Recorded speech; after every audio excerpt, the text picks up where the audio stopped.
We're here at the end of 2024, and I wanted to share 3 books that I felt were the most impactful to me this year. These are books that I either read or listened to, and that I found to have not only the most either interesting or useful topics or subjects, but things that far after reading them or listening to them, they impacted my life. They either caused me to change something that I thought, the way I act, or even the way I perceive the world.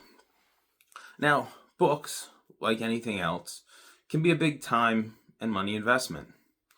There is no real shortcut to either reading books or listening to them. I don't care if you read them, speed read them. I don't care if you listen to them to 2-3 times audio speed. First of all, you're probably not absorbing it that well if you're doing that. And secondly, it just takes the time it takes. So you want to know at the onset, is it actually worth your time? Is it worth the investment? Are you going to get something out of it at the end? More oftentimes than not, you're actually not really going to know that until you've actually taken the time and gone through it, or at least gone through a good portion of it. So I figured I'd share 3 of the ones that I felt were not only worth the time investment, but I felt really paid huge dividends in my own life, and they might do it for you as well. The first book is called Ikigai. It's a book by Hector Garcia and Francis Morales.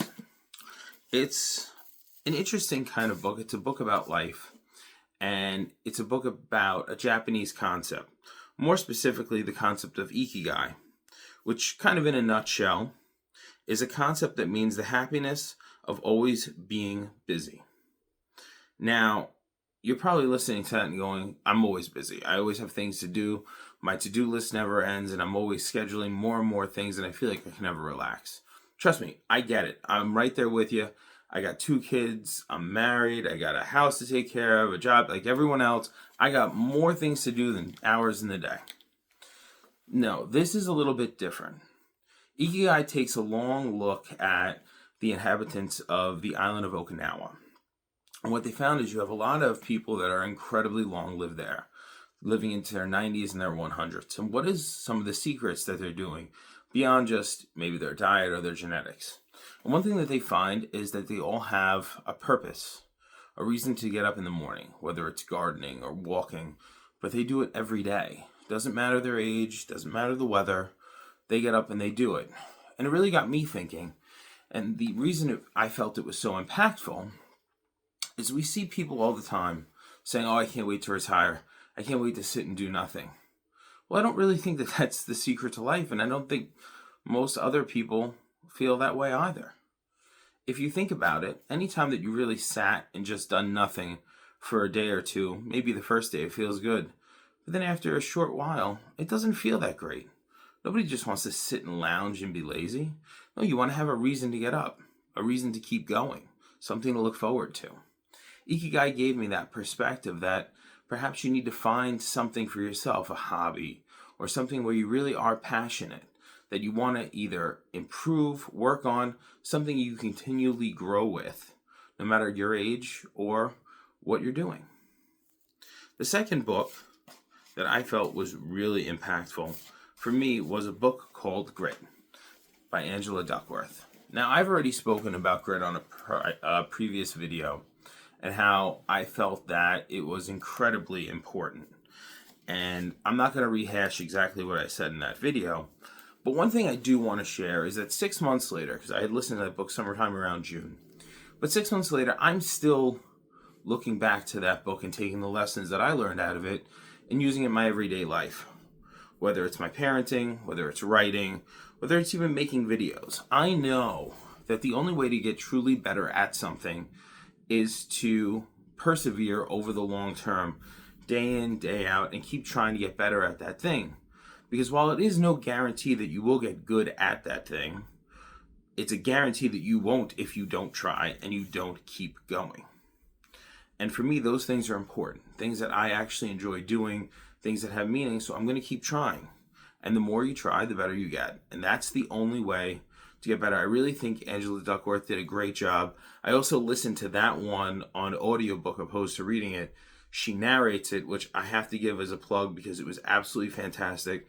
She's a great narrator, and I think she does her work incredible justice.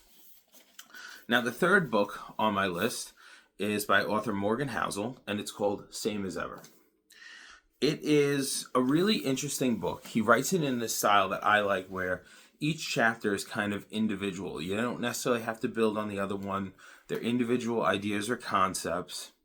And in a time where we have tremendous amounts of uncertainty, both globally as well as technological uncertainty, the rise of AI is really getting a lot of people in a lot of different sectors to feel incredibly anxious and wondering, is this going to affect me in a negative way? Morgan Housel spends the entire book explaining about certain things that don't really ever change, that parts of the human psyche, parts of the human perspective that have always been there. And one of my favorite examples, and something that I come back to time and time again, is the importance of good storytelling.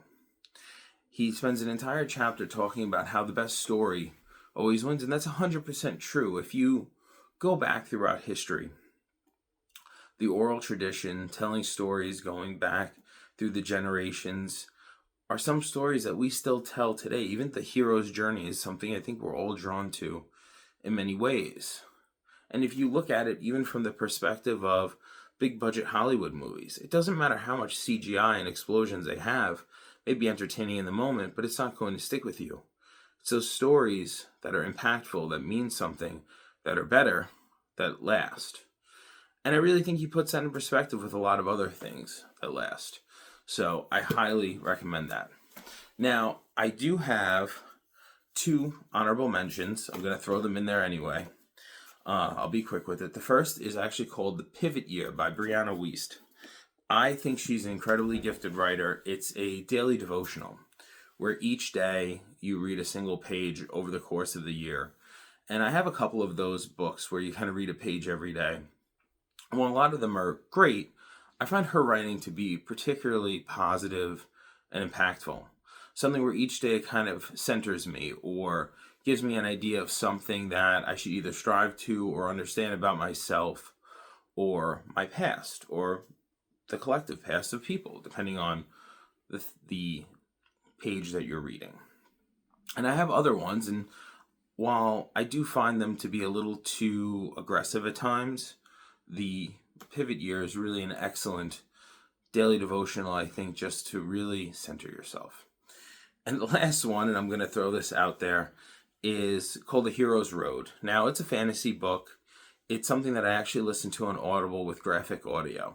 Now, if you don't know what graphic audio is, I'll just do a quick plug for it. It is where you have multiple different actors reading different parts of the book, and they kind of act it out. It makes it really entertaining. If you want to just have something fun to listen to, I would certainly give it a try. Find something with graphic audio, because it really does make it, as the tagline says, a movie in your mind.